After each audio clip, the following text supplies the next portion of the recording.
Hello, and welcome to today's Pedestrian and Bicycle Information Center Livable Communities webinar.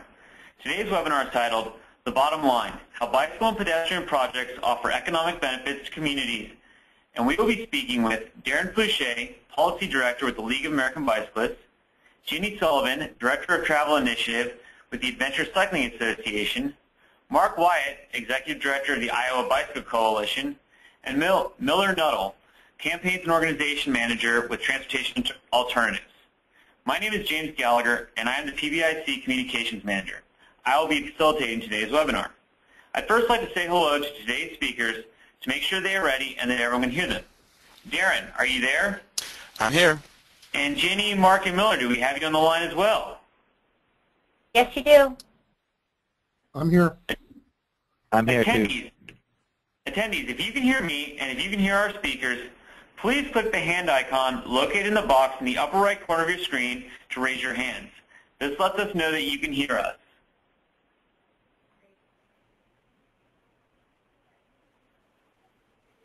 Okay, I'm seeing lots of hands. Great. Before we start with today's webinar, I want to go over a few administrative details and the functionality of the webinar software. If for some reason your computer or web browser freezes during the webinar, please reload the website and log back into the program. You will be able to rejoin the session. Please note that attendees will not be able to speak during the webinar. We do expect a large number of attendees on this call, and by muting your audio, it helps us to cut down on confusion and background noise. As an attendee, you have a control box in the upper right corner of your screen that collapses and expands by clicking the double arrows. Though you are not able to speak, you do have the ability to ask questions by entering them in the question box. If you have a problem during the webinar, you may enter it here. I will monitor the questions and respond to you if I am able. Questions pertaining to the presentation may be asked at any time in the question box, but they will not be addressed until the end of the program when we have built in about 20 minutes for a discussion period. Please feel free to ask questions as we go along, and we will try to get to them after the presentation. When you exit the webinar, there is a brief survey that will pop up. We would very much appreciate your feedback on our performance. Within the week following today's webinar, you will receive a follow-up email from the UNC Highway Safety Research Center. Please do not delete that email. That email will include a link to download a printable certificate of attendance for 1.5 hours of instruction. If there are multiple attendees at your site, please forward this link to the other participants so that they can download and print the certificate with their name. This webinar has been submitted to AICP and may be approved for 1.5 CM credits. The Road Safety Academy, which is the training and education arm of the UNC Highway Safety Research Center, is a registered provider of CM credits. For more information on the Road Safety Academy, please visit www.rsa.unc.edu. And for more information on future webinars or to view the archives from this webinar series and others, please visit www.walkinginfo.org/webinars. You can also stay abreast of PBIC webinars by following us on Facebook at www.facebook.com/pedbike. In addition to these webinars, PBIC offers 4 different in-person training courses to provide technical assistance to professionals and community members in developing pedestrian safety action plans and improving conditions for walking. These courses can be found at www.walkinginfo.org/training. Now, before we get started with the feature presentation, I want to take a couple quick polls from the audience. Okay, thank you. Now I'd like to welcome and thank Darren, Ginny, Mark, and Miller for their presentations today. We'll take questions at the end. Darren, please take it from here. All right, good afternoon. My name is Darren Fouché, the Policy Director for the League of American Bicyclists. James already mentioned that we'll be joined by Ginny, Mark, and Miller, and the 4 of us will be presenting lots of really good information in order to help make the case that bicycling and walking are good for the national, state, and regional economies of our communities. So I'm going to start with an overview of much of the research that's been done into the economic impact of bicycling and walking investments. And so what I'm going to do is walk through a series of slides summarizing the research. And the intent of this presentation is that any advocate, transportation staff,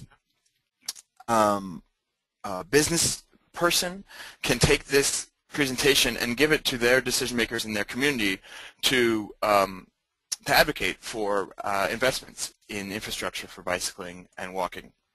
The reason we put this together is that several people had asked for it. This is a quote just from an advocate in New Jersey asking for, hasn't anyone just put together all the research that exists out there on the economic impacts of non-motorized transportation so that we can just take it off the shelf and bring it to our meetings? And so we went together and put that together.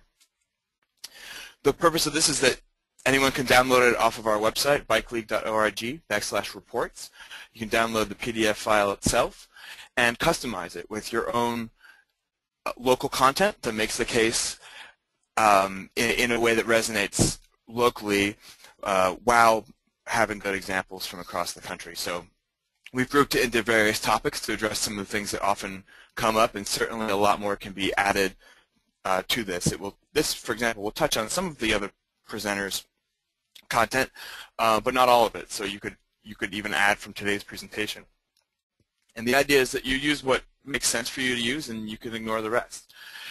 And the two most persuasive things that we have found for persuading decision makers into investing in bicycle and walking are both the data, the facts and the research that support the case, but also the local stories and the anecdotes that show this is something that affects real people. So it's important to add, your local stories as well.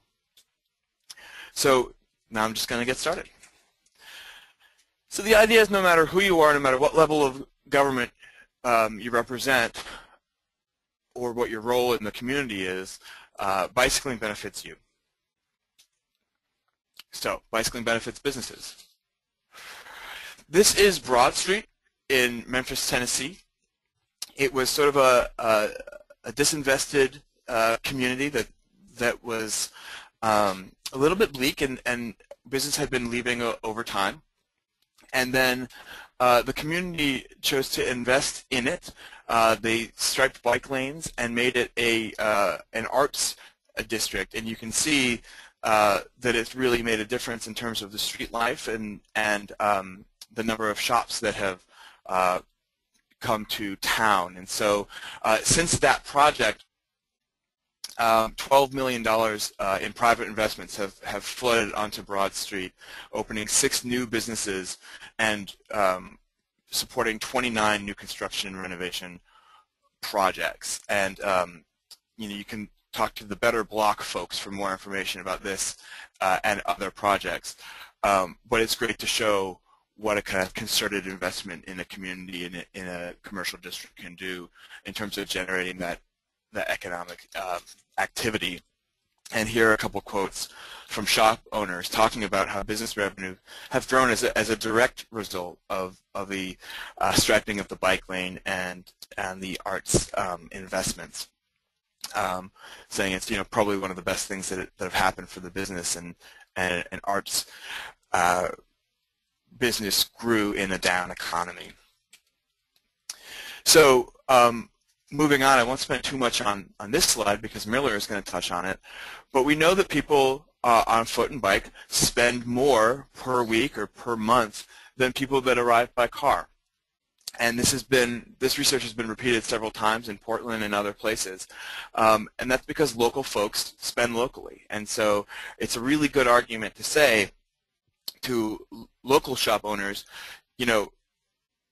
it's worth the investment of the bike lane, support the bike lane, because what you're doing is you're really supporting your local community who are going to support your business.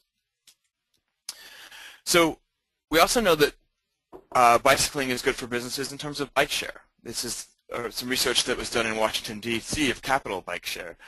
There was a survey done of bike share users saying, are you more likely to use a restaurant or an establishment if it's close to a bike share station? I can certainly speak from personal experience that it's much easier and I'm much more likely to do that, and you can see here that the survey results support that as well, with 80% saying that they are either somewhat or much more likely to patronize an establishment that is accessible by Capital Bike Share. Another New York City example, just really quickly, know that bike lanes lead to increased sales.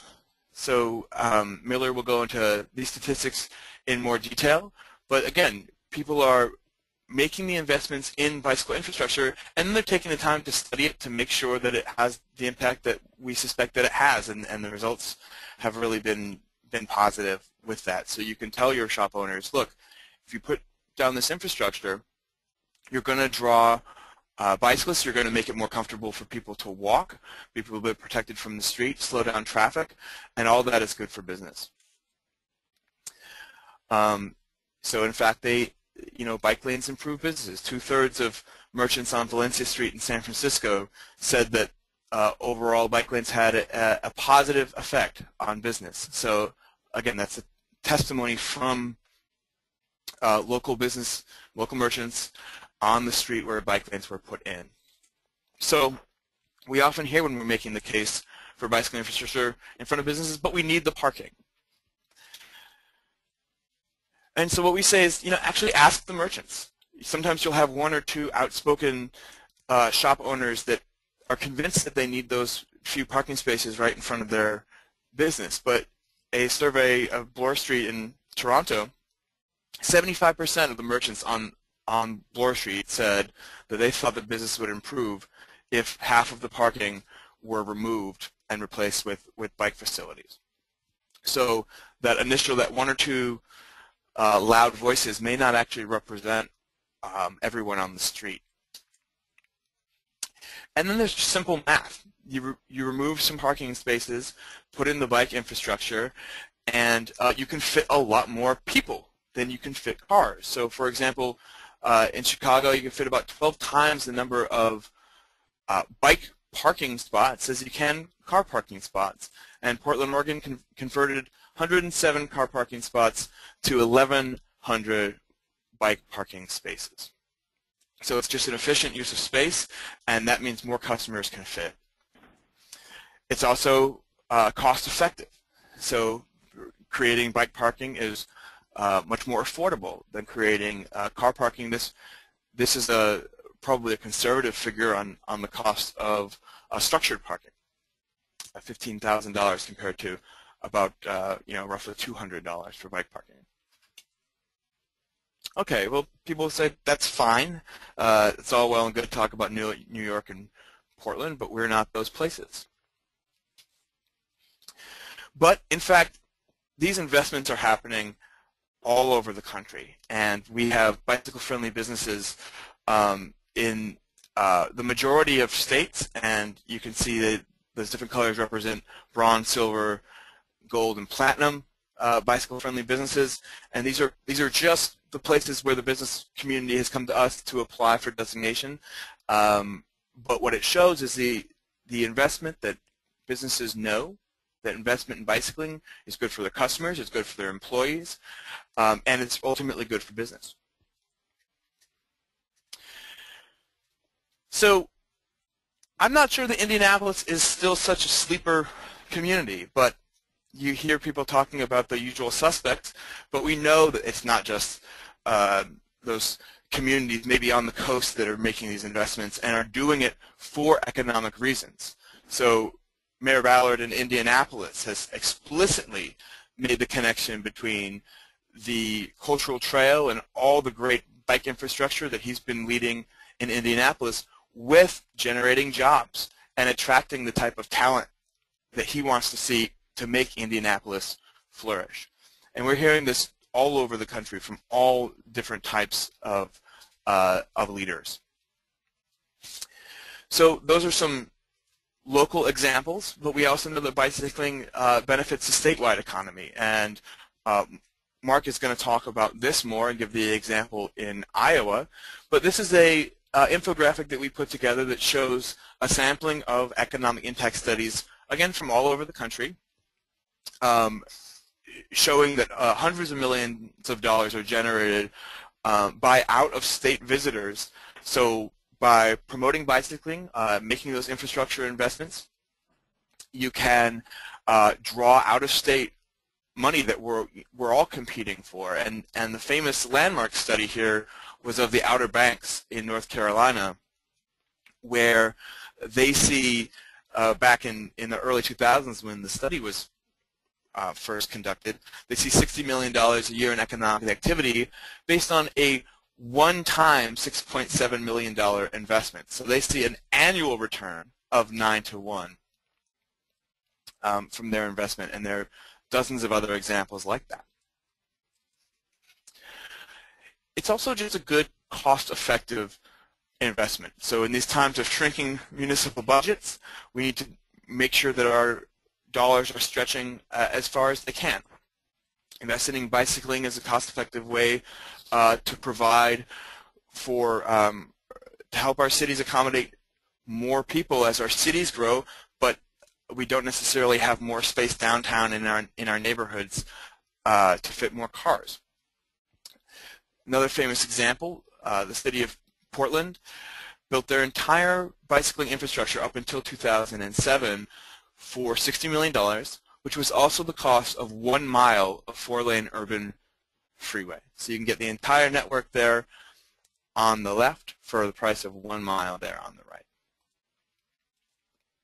Another way to look at that, the folks in Tulsa are expanding Yale Avenue, which is, I guess, is a major thoroughfare in the city, for the cost of $30 million. And so some bicycle advocates there asked the question, what would that buy us in active transportation facilities? And that would be about 600 miles of bike lane, 100 miles of sidewalk. These are or, not and. Or $30 million would buy about 300 miles of buffered bike lanes. Or it could buy about 120 miles of bike boulevards. And these are just estimates based on average costs.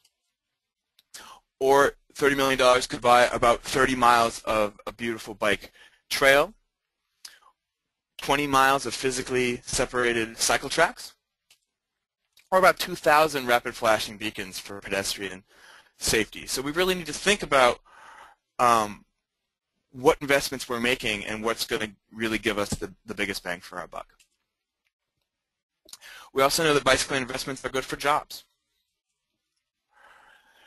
When you have a construction project and you have $1 million budget, if you build bicycling infrastructure, you're going to spend more money on salary than you are on materials compared to a road project. So you can create about 1.5 times the jobs for a biking project than for an automobile road project. And simply, bicycling creates places where people want to be. So it's good for real estate and it's good for our communities. Smart companies are using bikes to sell everything, and so are our communities. So here you see real estate agent advertising proximity to a bike path and nice, dense, walkable neighborhoods. This is a photo I just took on the Metro. Both of those ads are just taken from the DC Metro. So advertisers are getting this. So are residents. In the Manon Trail out in Indianapolis, a study was done that showed that 2 identical houses, same number of bedrooms, same number of square feet, for every half a mile closer to the trail, that house is going to be worth 11% more than an identical house further away. So it's good for real estate prices. I was just out there and someone told me every trail in Indianapolis they call the Manon Trail now because it's got such prestige and cachet. So Ginny's going to talk more about bicycle tourism. This is a huge economic engine for small communities, so I won't go into the details here except to point out that bicycle rides that cut across our states are huge generators of tourist dollars from out of town in different communities. I think Ginny's going to cover this as well, but this is just a beautiful illustration from the folks at Path Less Traveled, that when you drive, you maybe stop once, but when you ride your bike, you're eating and you're sleeping your way across your trip, hitting many more communities and spending more money. And then we also see the businesses benefit when their employees ride bikes. Quality Bicycle Parts in Bloomington has saved their healthcare decreased 4.4% over the same period of time that national average healthcare costs increased 24.6%. So they're saving almost $200,000 just from their employees. That's a year, just for their employees bicycling more and engaged in fitness activities.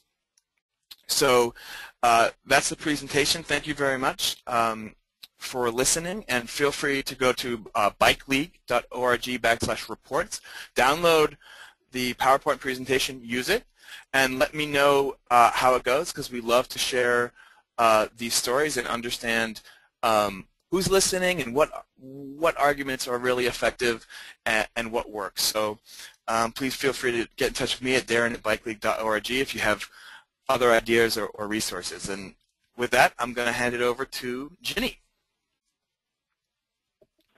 Hi, everyone. Thanks so much.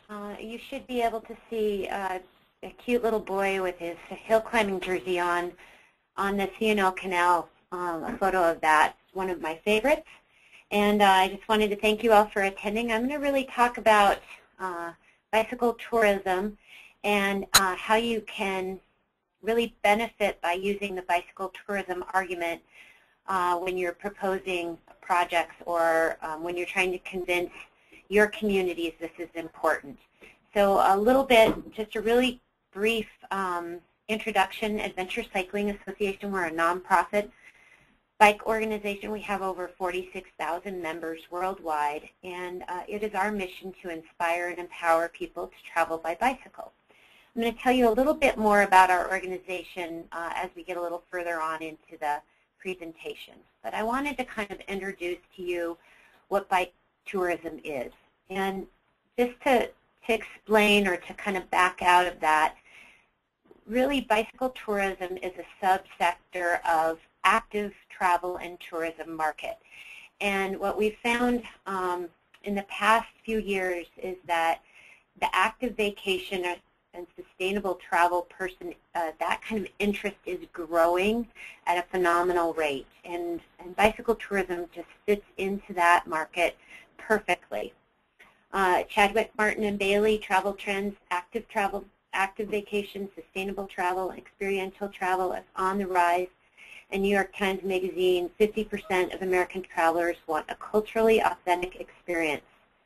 That means bicycle tourism is on the rapid growth. And I want to explain to you who bicycle travelers are. So for many of you, this is probably elementary education 101, but just to kind of bring everybody up to speed, I really kind of consider 4 types of bicycle tourists.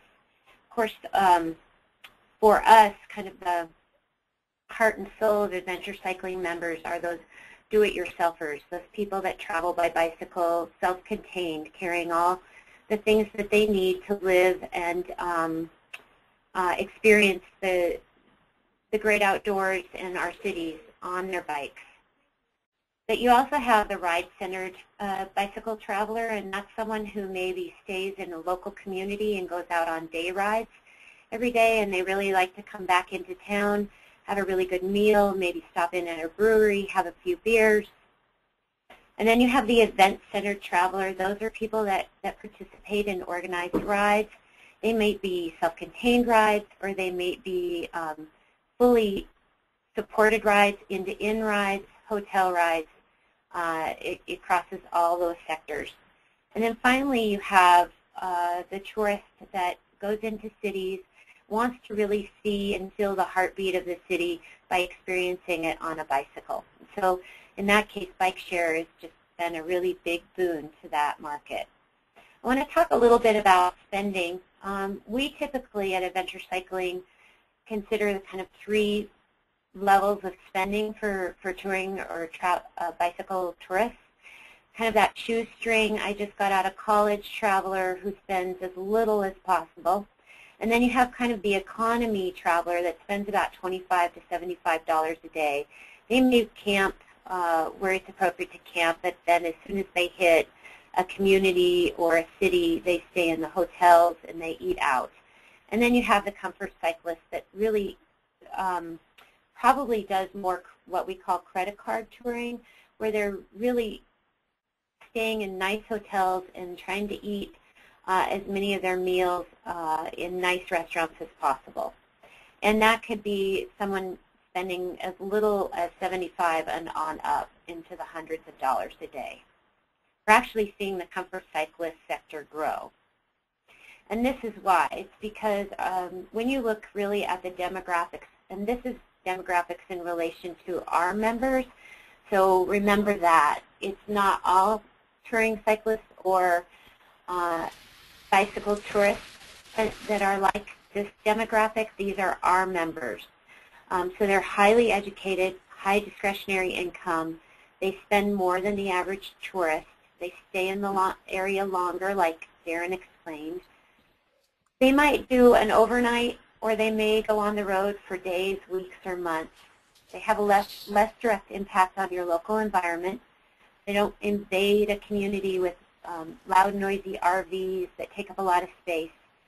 They have the green travel potential to link with other transportation modes like trains and buses, and it's really the sweet spot for that 50 to 64-year-old market, which as of 2010 accounted for 43% of the consumer spending.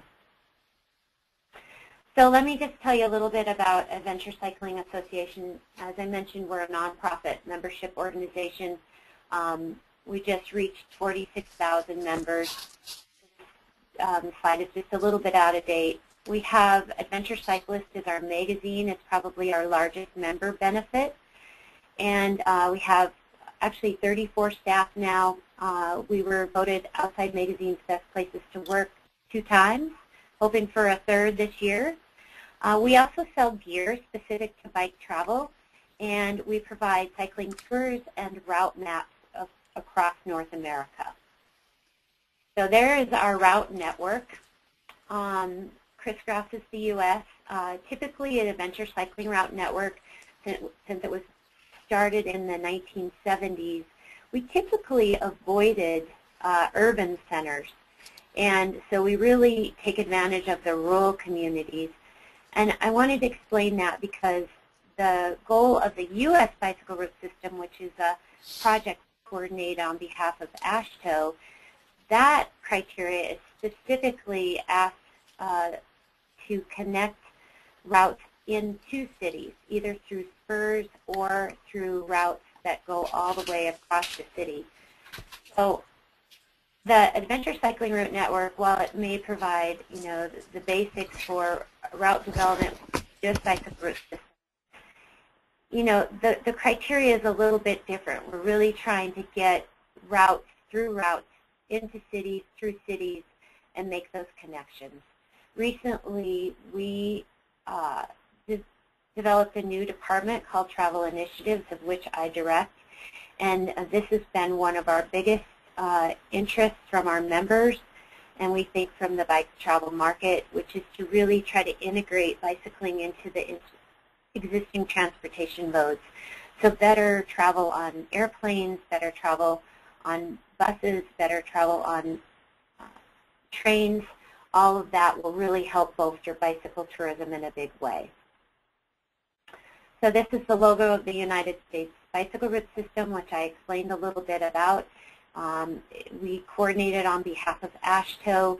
It's got, we just found out new routes were approved through Missouri, Kentucky, and Minnesota as of recent, just as of Friday.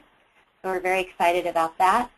But I wanted to tell you a little bit about what we've noted here at Adventure Cycling as far as the growth in tourism, bicycle tourism. And we think it's relevant to why you should feel it's important as well. In the last year, we saw our membership rate explode 5.5%, which caps a 20% growth rate over the last decade. So really, if you are, and maybe you're a planner or a city official, and you don't have to deal with members, but for those of us that work in advocacy and membership organizations, growing a membership takes a lot of work and a lot of time. And to grow 20% in 10 years is pretty phenomenal. We've also seen a 10% increase in advertising and corporate support in the last year, a 33% increase in participation in our tours in the last year. Our donations have increased 23% in the last year, And it's really our map sales that have exploded, and our gear sales.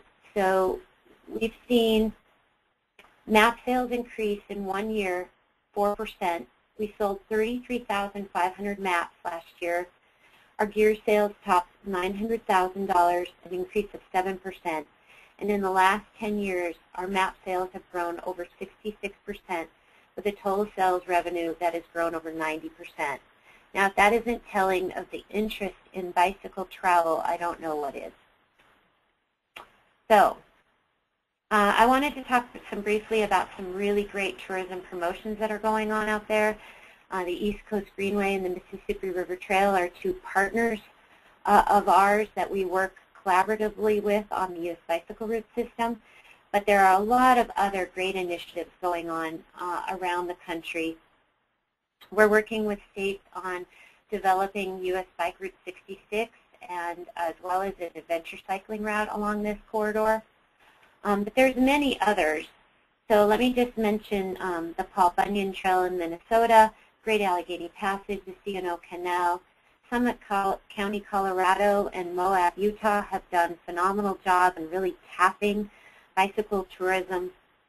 But you've really also got states that are really working hard, like Oregon and their Scenic Bikeway Network, Scenic Bike Route Network. Minnesota is also working on this initiative. I think Mark Wyatt might want to tell you a little bit about what they are working on.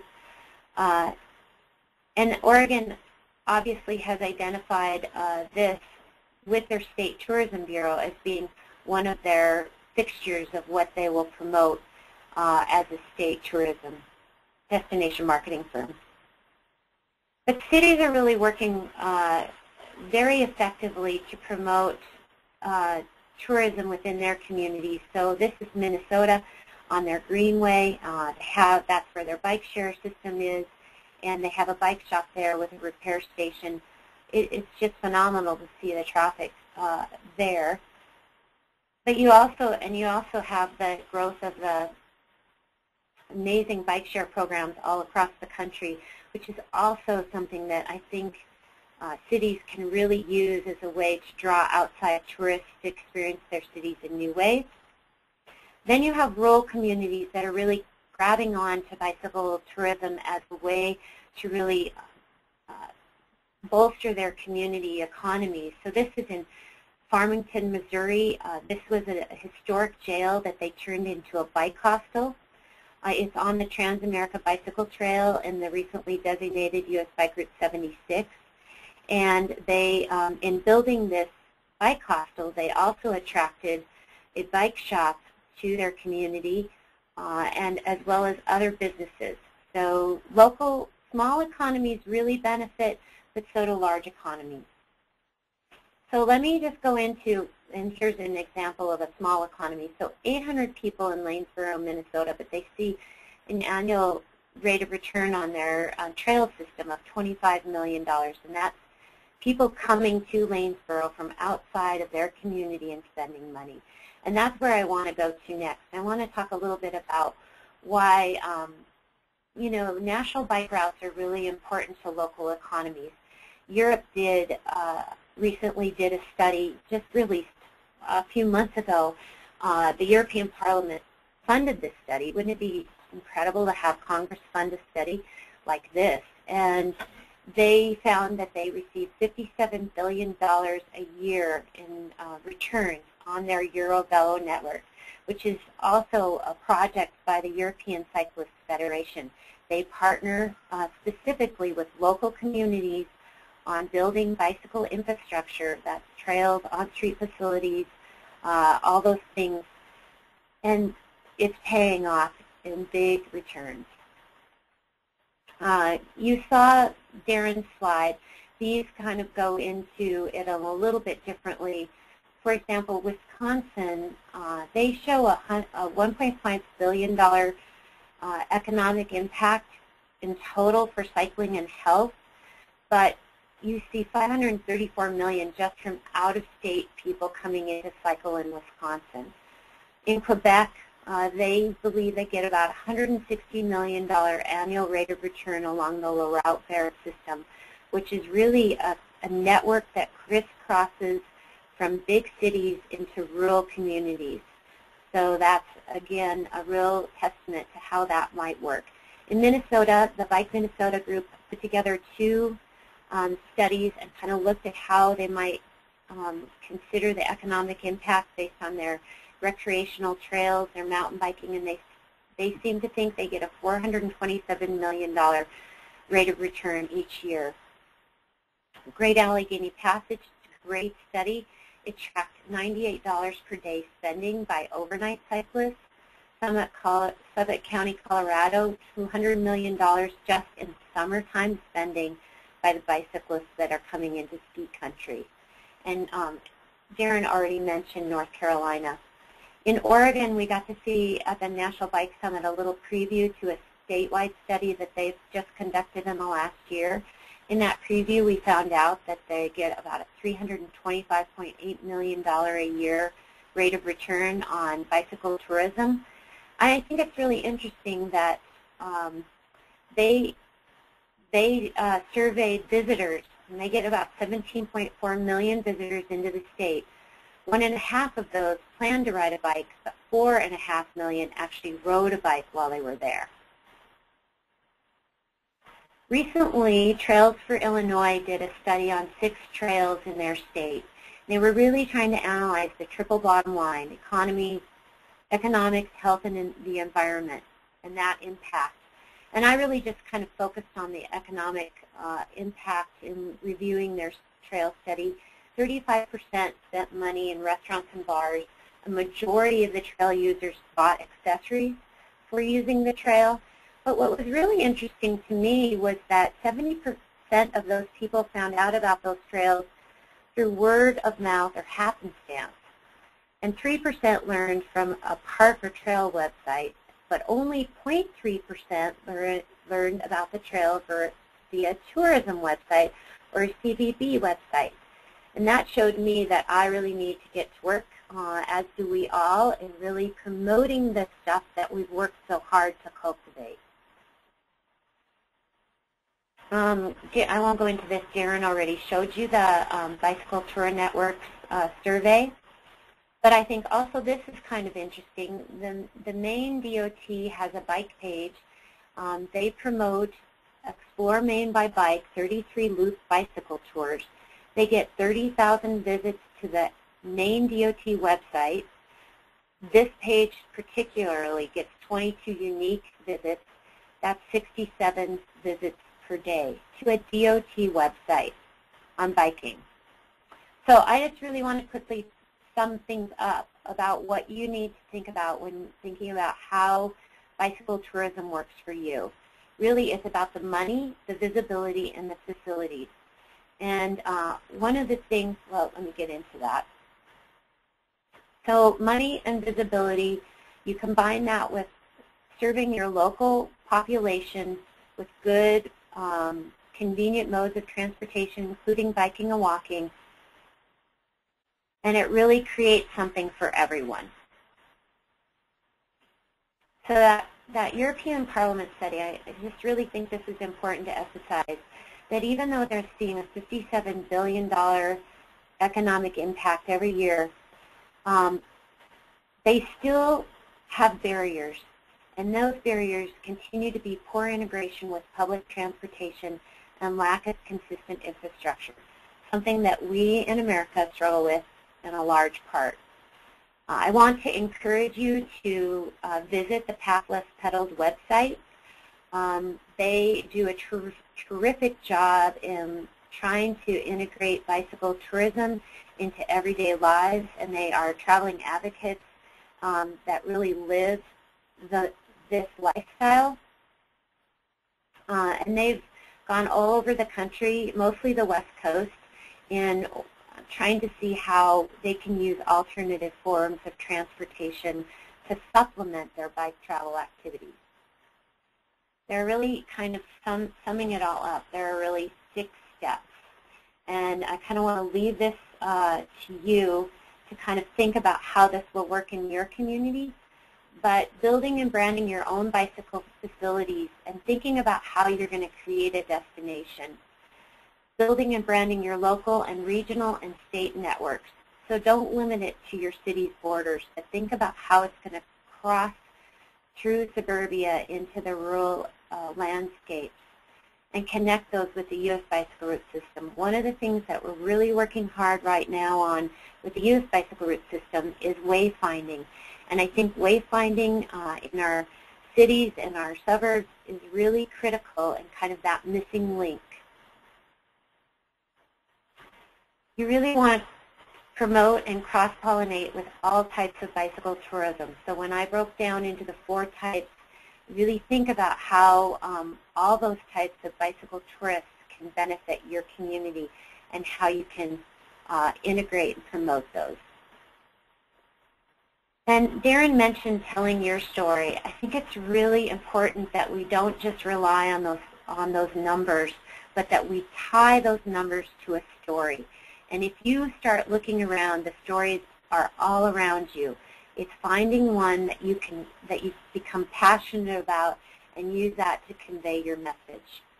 And really, it's really important to reach out to the hospitality industry, the restaurant association, the tavern association, the breweries. All of those people really get it. They see cyclists in their businesses all the time, and they can be real allies. And that's it for me. I'll turn the show over to Mark.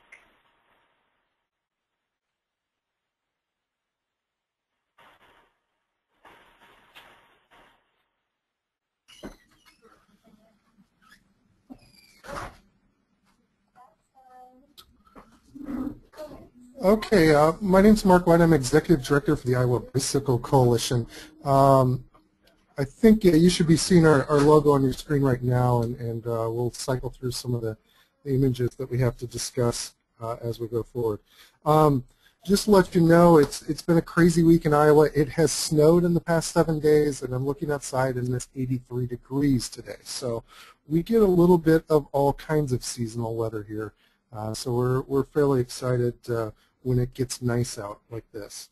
The Iowa Bicycle Coalition is basically you can boil down our mission in 4 key areas: more bicycle facilities, improving traffic safety, creating better bike laws and policy, and then putting more people on bikes. And we see the tourism section of what we do is really kind of that putting more people on bikes.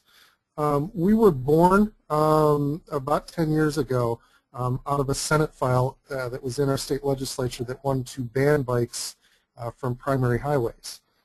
As you can see, we probably thought that was an awful precedent, so we worked on trying to defeat it. Interestingly enough, there was an immediate amendment that was offered to it and accepted right away to have the exception for RAGBRAI. So if you haven't seen that before, Iowa's known for this great big bike ride that goes across the state. And so it was interesting that they were willing to kill bicycling, but to keep the economic impact of the big event, they wanted to keep that around, really not knowing that those 2 things really work together and how much they depend upon each other. The bill was defeated and the Iowa Bicycle Coalition was born, and we're lucky to have a great state for people to bicycle in. We have about 118,000 miles of paved roadways, all secondary roads, most of them farm to market, and most of them, a good majority, carrying less than 1,500 vehicles per day. So it's a perfect situation for bicycling. In addition, we have 1,600 miles of paved trails. We just did a quick estimate. If that was built today, it would probably cost about $500 million and $480 million. And I don't know of any other $480 million project in the state that has a marketing budget of less than $50,000. And I think I'm being generous on the $50,000 part. So let me kind of dig into what we did for some economic study and kind of tell you how we worked through the scenario. This is the first thing that happened, and this was about 2009. RAGBRAI commissioned the University of Northern Iowa to do their own economic impact study. So this was the first number that we really had to talk about. And we knew this. So we knew that in this 1 week span of a bike ride riding across the state, going to different communities, that it did generate an economic impact. The communities in Iowa all bid to host RAGBRAI, and it becomes quite competitive when they get down to it, and really trying to bring that economic impact to different areas across the state that might not normally see such an impact. So we knew that RAGBRAI generated about $24 million of spending. We also knew that the Wisconsin folks, our friends just to the east, created an economic impact study, and we really took a good look at that study to make sure that we were comparing apples to apples. So we used the Wisconsin study as the basis for ours. Maybe one of the things that we have done differently than theirs is use more primary survey data. At least that's what our survey folks told us. So that's one of the things. One of the things, just lost my screen here for some reason. One of the things we may have done less than the Wisconsin folks is more or less out-of-state data. Most of our data is from in-state presenters. In just a second to get my presentation back up online.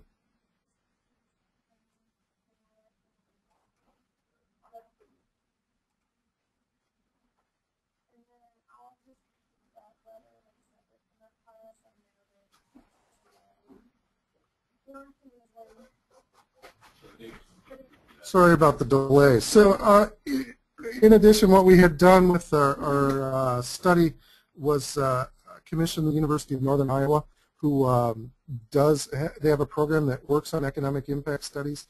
They've done the RAGBRAI study, so they knew what that data looked like. And it was also important, this is one of the things that we learned from our friends in Wisconsin, it's nice to have that outside entity, especially something like a university that has the ability to kind of seem independent, if you will. One of the things that they did note in our study, which wasn't in the other ones, is that we were responsible for doing a lot of the outreach to bicyclists to figure out the survey and spending data.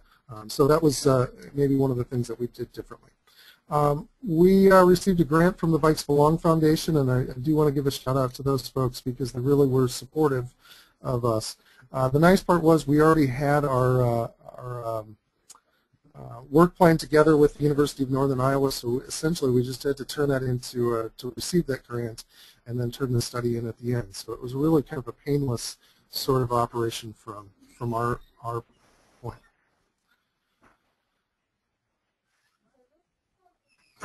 So let's get into some of the data that we received. We knew, and these are probably some of the easiest numbers for us to notice. Bicycle retail and service equaled over $18 million. It wasn't as big of a number as we had anticipated, but still seemed like a pretty good, important number to do. Also, bicycle retailers employed over 400 Iowa workers, and I believe in the economic study they broke that down into full-time, part-time, seasonal workers to try to get an idea of what the tax revenue is for the employment taxes and such for those workers.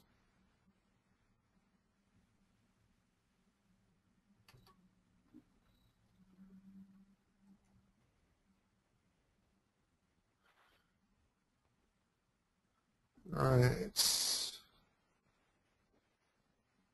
Okay, 400 workers. But this was the big number that we ran into, and this was our total economic impact, was $364.8 million. We were going into our conference at the end of the year, and the good folks at the Des Moines Register pointed out to us that this was around $1 million per day. So we used that number quite a bit. You'll see that as time goes. But we also did some BMI survey, some body mass index survey. So we asked the height and the weight of those taking the survey and compared that against insurance tables for non-communicable diseases, and found that bicyclists actually have a healthcare savings of about $73 million. And then finally, the tourism component is that we found out that recreational riders in Iowa spend about $1,200 per travel party. And 63% of bicyclists take overnight trips. And then finally, the other number that came in that you can kind of see at the top of the screen there is bike commuters spend $51.9 million. That almost $52 million is included in our $364.8 million figure. So finally, it came down to the promotion of the study, and this is maybe one of the most important things that we did. Like I said, with RAGBRAI, Iowa does have that association with money and economics and bicycle tourism. So we already had that idea out there. So the next step was promoting the study the best we can. We were lucky because we had an annual conference coming up, so we were using this study's release to promote that conference and did get a lot of press out of it. At the same time, RAGBRAI was promoting that this was their route announcement time of the year, so we were able to just kind of combine a few of those things together. The authors of our study from the University of Northern Iowa came up to us after we had done the press releases and things started rolling. He said, my students are always talking about things going viral. He says, I've never understood that until he held up 4 pages of media hits and said, this is what they mean. This study has really taken a viral interest. So we also use these dollar amounts wherever we can to try to promote as much bicycling and policy and tourism as we can. So things like our legislative sessions and those sorts of economics will come up as they're debating what funding issues should be and such. A couple things I want to kind of note that are important for us to keep an eye on, and a few things that are on our radar. One is the economics of some of the trails that we've built and what that return on investment is. Probably the most noteworthy is the Raccoon River Valley Trail, which is just kind of north and west of Des Moines. They've completed a section of the trails that is created into a loop. And prior to this, we've had about 20 or better businesses that have sprung up along the trail just for the trail economy. So we know things like that are really working to help increase tax base and tax revenues in those areas. The other community that I was really lucky to go visit recently was LaPorte City, which is midway on the Cedar Valley Nature Trail, one of the first rail trail conversions in the country. This trail previously was about 52 miles long. It's expanded on each end, so it's now about 84 miles long. But the important thing to note with this trail is that it had 2 bridges on either side of this community. It was taken out in floods that were sustained in 2008. We had a kind of a 500-year level flood, and bridges on both sides of the community destroyed it. And this community, if you go and talk to the town folks, will tell you that they have really kind of suffered a little economic hardship because the bicycles have not been coming to their community.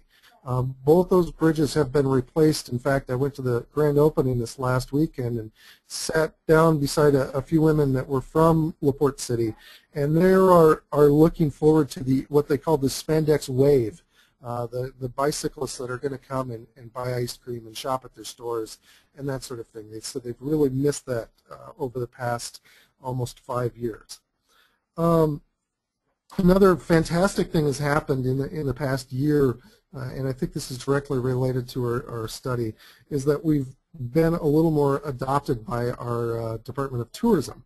In fact, they've launched 3 spots on their website, little Inspire areas.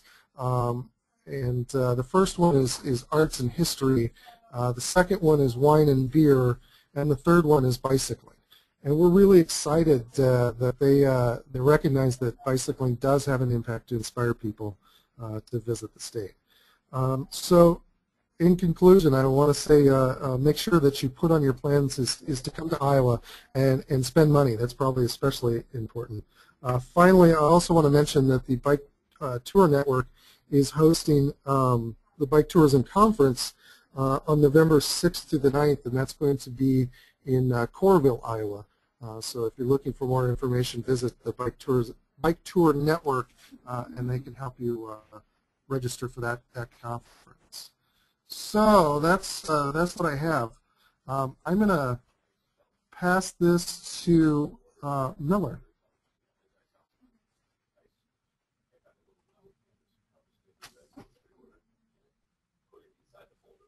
Great. Thank you, Mark. My name is Miller Nuttall. I work for Transportation Alternatives. We're a New York City-based advocacy organization. We work on promoting bicycling, walking, and public transportation in New York City. And we recently did a small study called the East Village Shopper Study that looked at travel and spending patterns in Manhattan's East Village. Probably in many ways a neighborhood like you'd imagine, really pedestrian and bicycle heavy, lots of mixed use and local businesses in the neighborhood. So we thought it'd be a great place to take a look at how investments in bicycle infrastructure in particular could positively influence local businesses. So I'm going to talk a little bit about sort of the political context of why businesses matter in New York City and how bike lanes have been perceived in the past and how they're perceived now by the public and also the business community in particular, and then highlight some of the really interesting results of the shopper study, and then wrap up by talking about how we've really gotten the most out of the study that we could. So just to set the stage, as you all know, businesses are a really obviously key part of all of our communities, and that definitely holds true in New York City too. Business owners are incredibly well regarded and respected members of our social fabric. So their opinions really matter when it comes to how we shape our streets. So getting them on board as supporters has really been an integral part of our strategy for winning things like bike lanes and bike parking and safer streets for pedestrians too. But just to highlight an example of where I think we were even a couple years ago with the relationship between bike lanes and business, the Department of Transportation recently had plans to install what is now the nation's longest protected bike lanes on 1st and 2nd Avenue. In New York City, to install a bike lane, you have to get the local governing body, what we call a community board here in New York City, to approve it. In the fall or summer of 2011, the Community Board 11, which is in East Harlem, which is a section where the bike lane, the neighborhood where the bike lane runs through, pretty much unanimously approved the bike lane. So it was slated to go down the following summer. And then two business owners, 2 out of hundreds that had supported it up until that point, started complaining, made us think that it was going to interfere with parking and deliveries, and had the plan, sorry, I'm just going to move forward here, had the plan completely scrapped from the community board. So after just 2 objections, sorry, I don't know why this isn't, there we go. The board rescinded its support entirely after these 2 business owners objected to it. So obviously that it's not always that stark, but this is just to underscore how important business owners' voices are in winning safer streets. And I think that this has really changed over the past 2 years, and I'll talk about how our study, I think, advanced the goal of selling bike lanes and better, safer bicycle infrastructure to the public and also to business owners too. So to get to our study, so we talked to just under 500 New Yorkers at various times of day along 1st and 2nd Avenue in the East Village.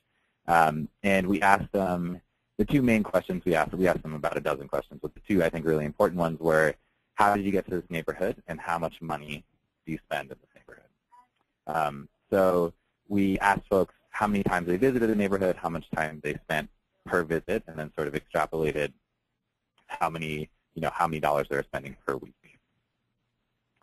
Just to give you a little background, we had slightly more male respondents than female respondents, but I think it didn't compromise our results too much.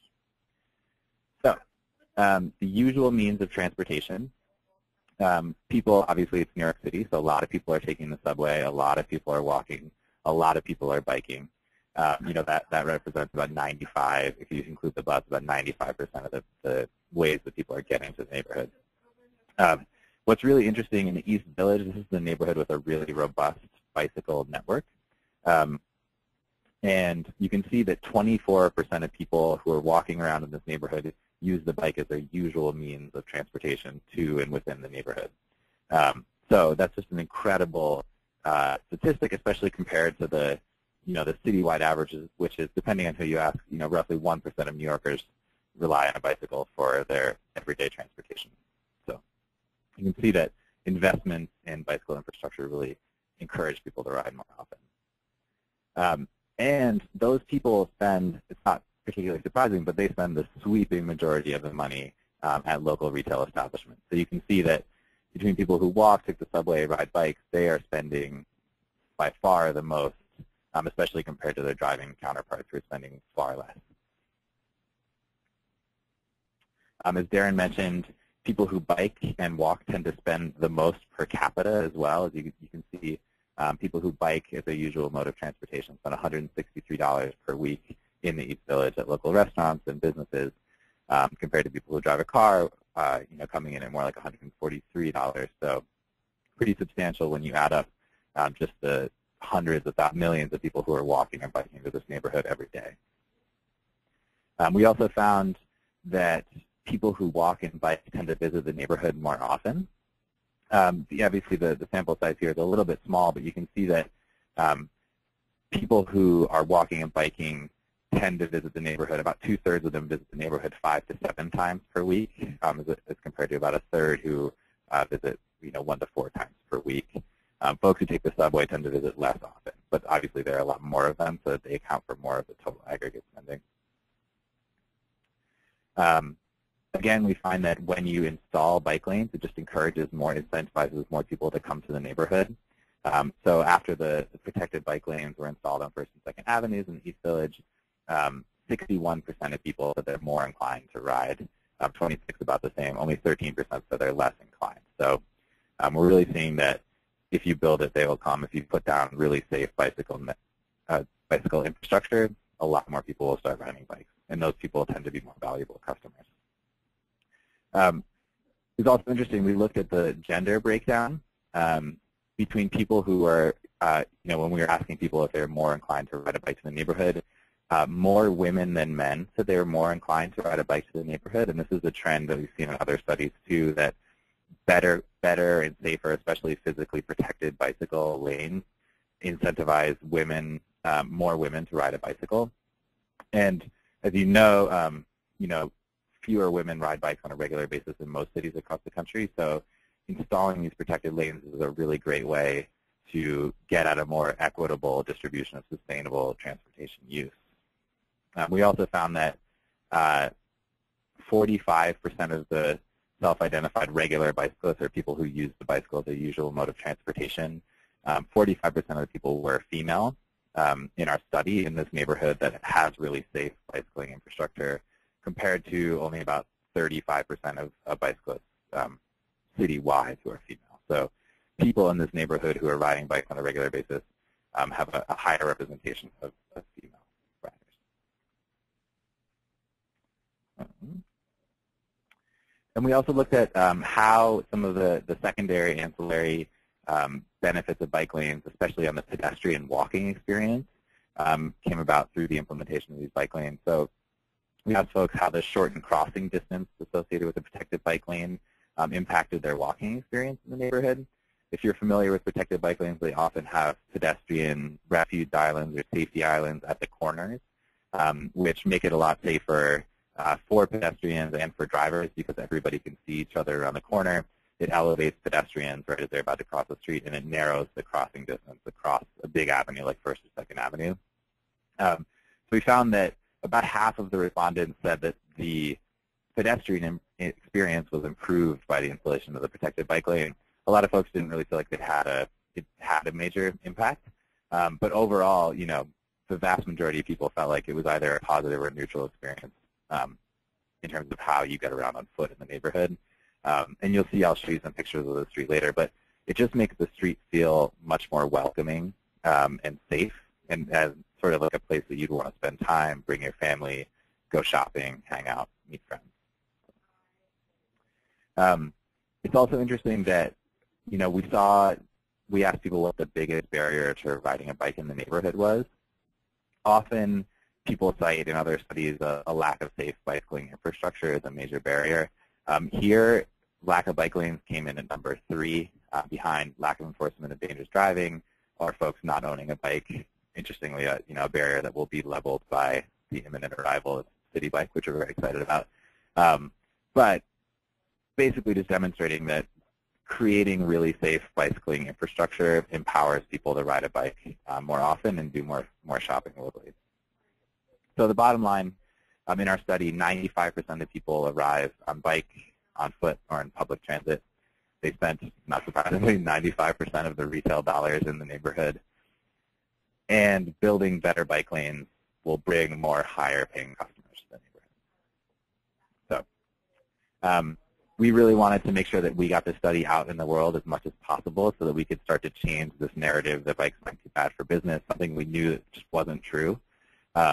And so a couple of things that we did with the study. One, we've used it to recruit a lot more bike-friendly businesses. We have over 400 businesses in New York City who support things like bike lanes and better bike parking because they know it's better for their bottom line. So we've been able to shop around our study to prospective businesses and demonstrate that, at least in the East Village, and we think this is true in New York City overall, supporting bike lanes, bike parking, bike share on your streets will bring more customers directly to your doorstep, and it's clearly been working. We've had over 100% growth in our program for the last 2 years, so definitely been a big asset to the bike-friendly business program we've run. I think probably the best thing that we've got out of this is really changing the public perception of bike lanes and business. So we got a ton of press coverage, local and national outlets highlighting our study, along with studies from around the country that are telling the similar stories. Bike lanes are really great for business.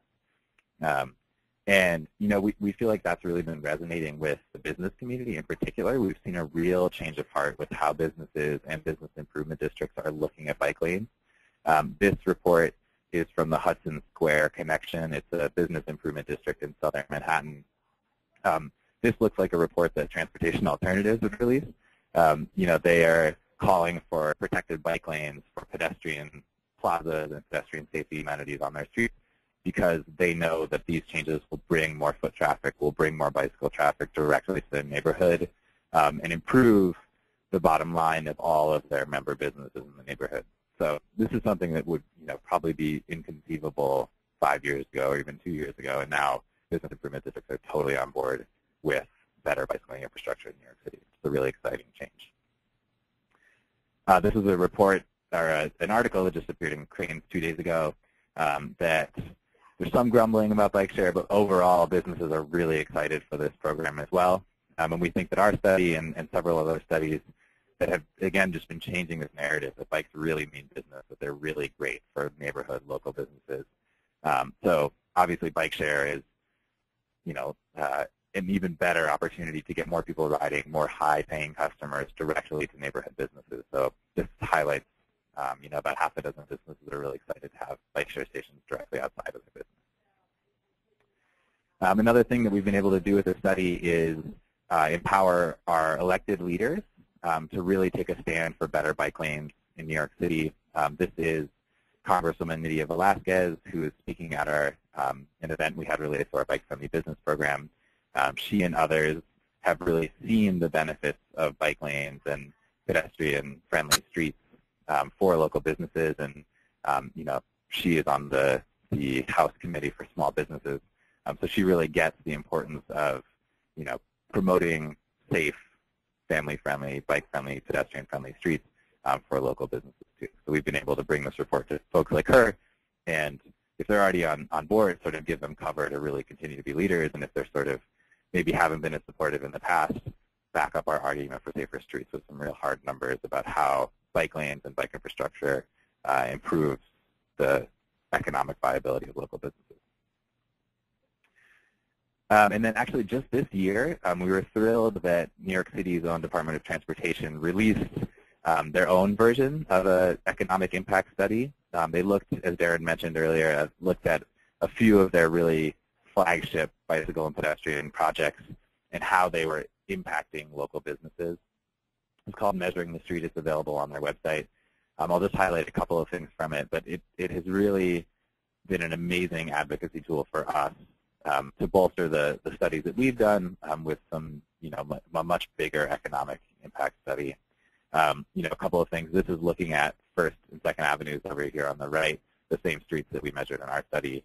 47% fewer commercial vacancies after these protected bike lanes and select bus service lanes were installed. You can see the pedestrian refuge island down here, just making the whole street much more vibrant. It's a place you really want to hang out. And again, bring your family, do your shopping.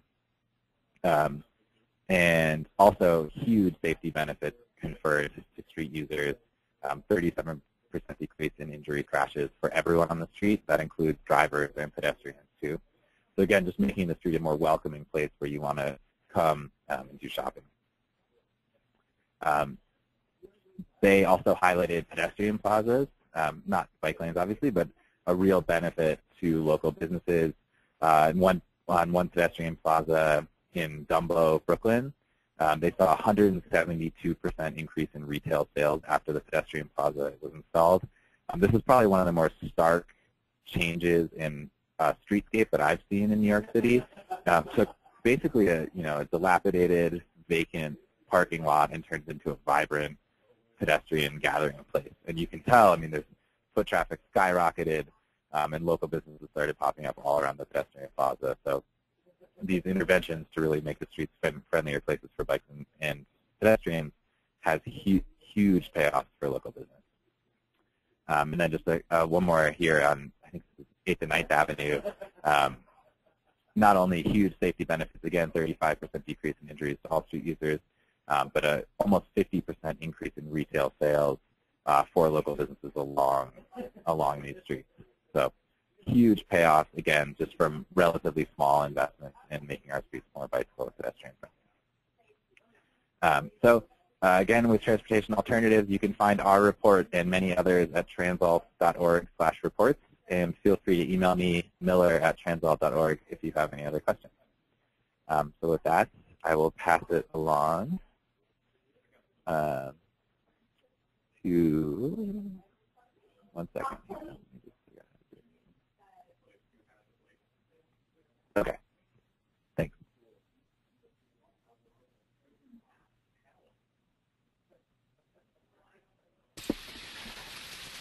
Okay, thank you, Miller. Now we have some time for questions. If you have not already done so, please enter your question in the question box on the screen. If we run out of time, I'm sorry, but we'll try to get as many questions as we can in the next 10 to 15 minutes. I'm going to start with Darren.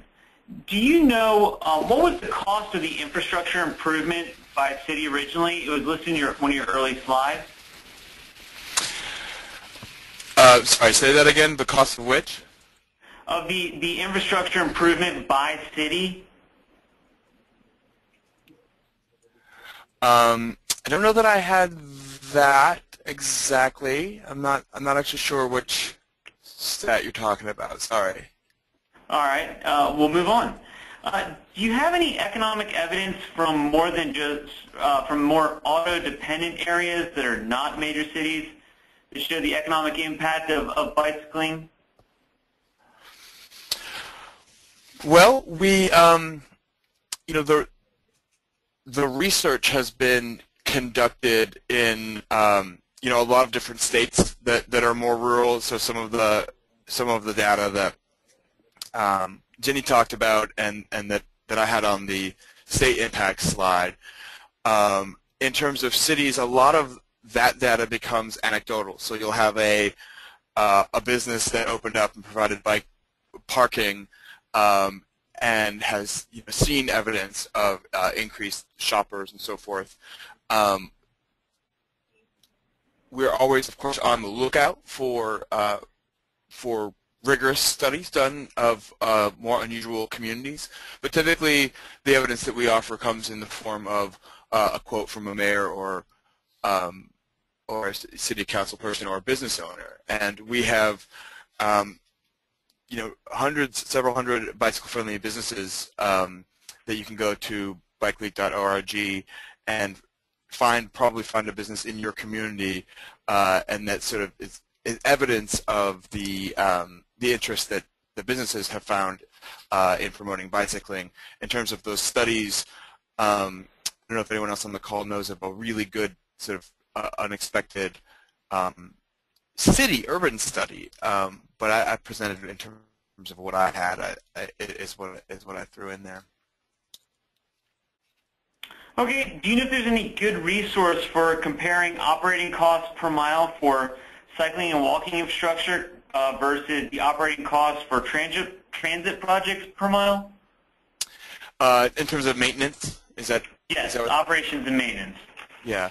Well, you know, I actually hate to make the comparisons to transit because transit serves, I think, a really important social purpose.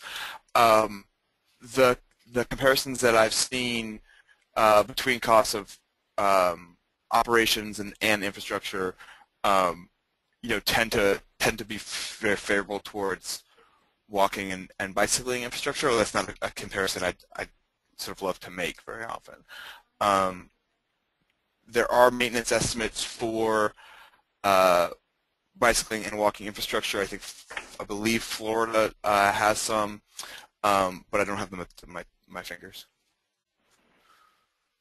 Okay, Ginny, when you mentioned your map sales earlier, are they broken down by state? When I mentioned the what? Say again, I have a... map sales. No, so our map sales are, we can actually pull per state, but that is overall map sales. And so if someone would like to see how the map sales are doing in their state, they can just email me and I can pull those numbers. Okay. Mark, you referred to the healthcare cost savings study. Has that been published? Yeah, that's on our website under the economic impact studies, so you can download the whole thing and take a peek. With these studies, is anyone differentiating between out-of-state versus in-state travel spending? Is this money being spent by in-state residents, or is it money coming in from out-of-state residents? Well, I can answer to the Wisconsin study, and I'm sure Mark can answer to the Iowa study, but what Wisconsin actually did look at where the money was coming from, and so if you just go into that study, you'll be able to see what they attribute to out-of-state spending. And I believe Oregon's does as well, and Oregon's will be out very, very soon, so I highly recommend that you keep a lookout for that Oregon study. In addition, both Michigan and Arizona are doing tourism studies presently. So Michigan's going to be releasing a first phase study, Michigan will be releasing a first phase study next year, and then they'll do a second year study, and then Arizona should be out in the next year as well.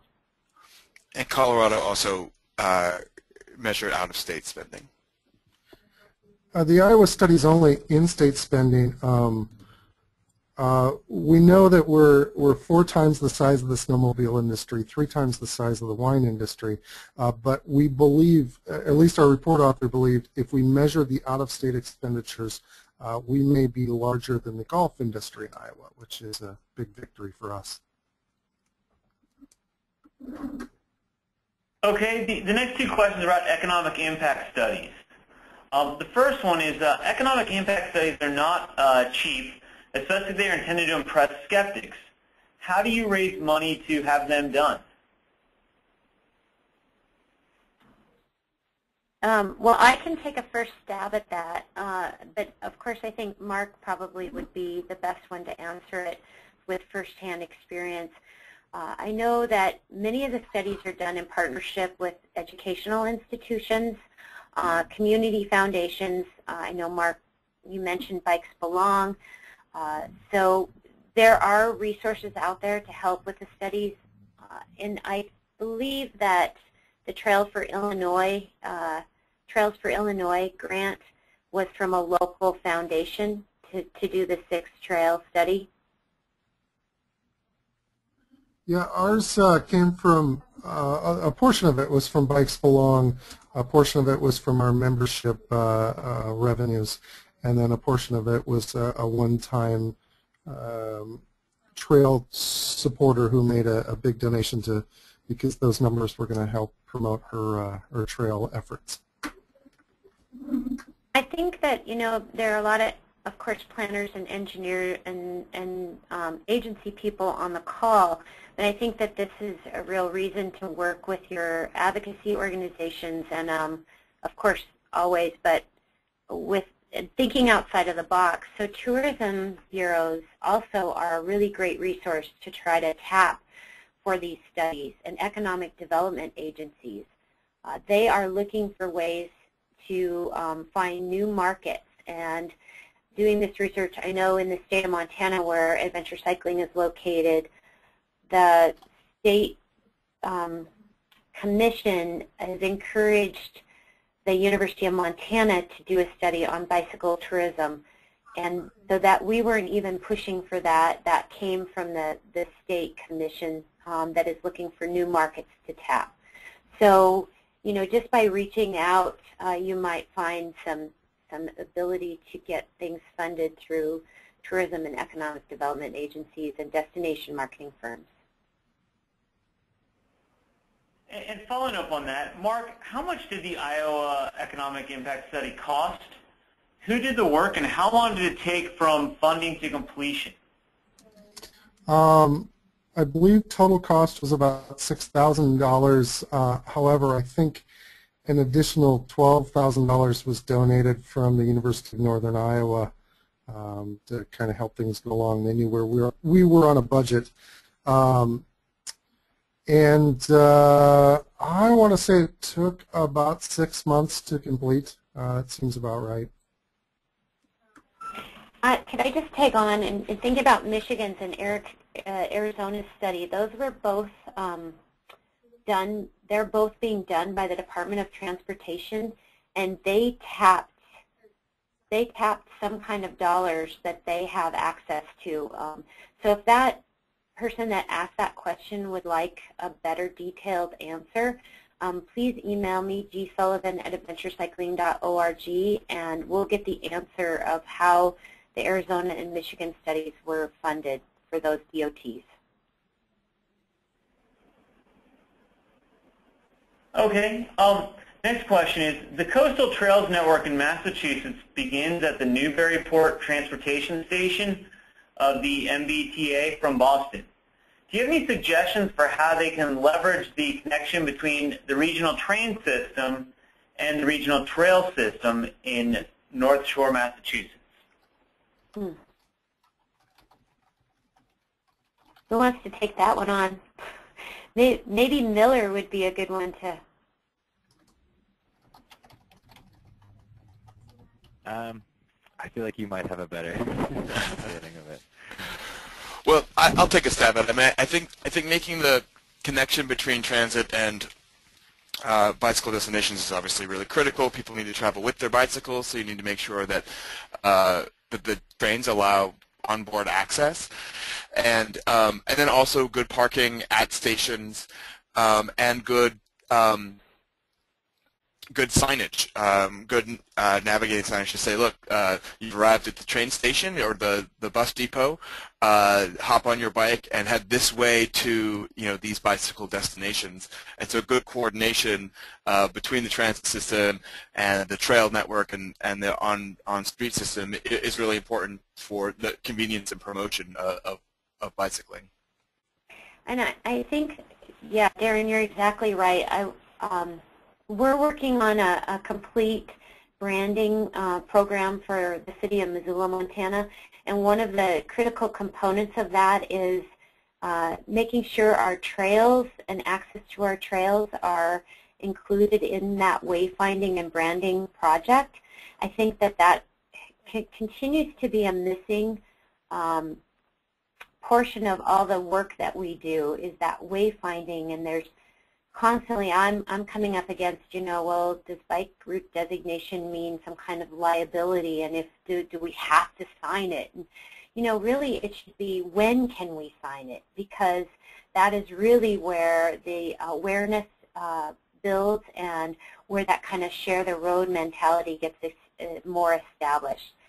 So I noticed that when I go to Washington, D.C., there's a bike trail right next to the airport.